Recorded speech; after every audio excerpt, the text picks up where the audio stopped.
You'll notice from the title that there's no what, right? The why, who, and how. And there's no what, and that's not by accident.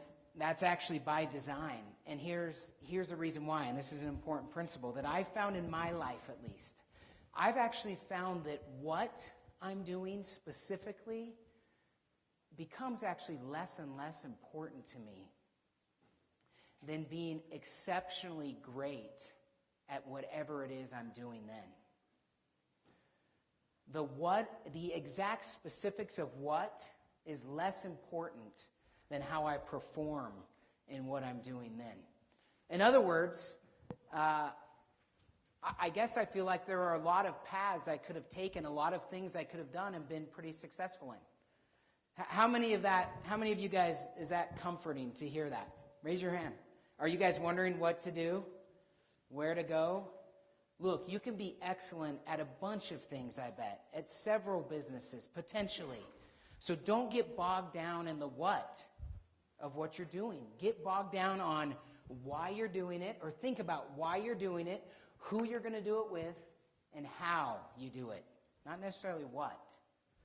Again, as I've grown up a little bit in my career, I've realized that the specifics of the everyday what become a little bit less and less important to me, and it's more about doing the very best.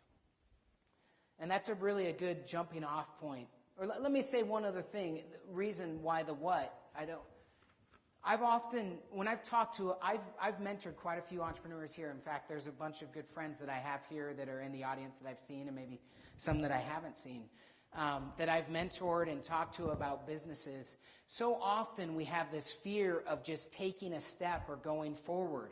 But I've found personally in my life that if I go forward kind of in faith and do the very best that I can, that it's while I'm walking down the path that God or the Holy Ghost can kind of guide me or nudge me. In other words, fear plays a very bad role in kind of innovation and inspiration. It's the opposite of innovation and inspiration, I would say. And so if you're afraid and unsure and you don't make a choice, that's a choice in and of itself, right? Not making a choice. You need to make a choice, walk down a path, and have faith that God will inspire you and that you'll be smart enough to kind of figure it out along the way.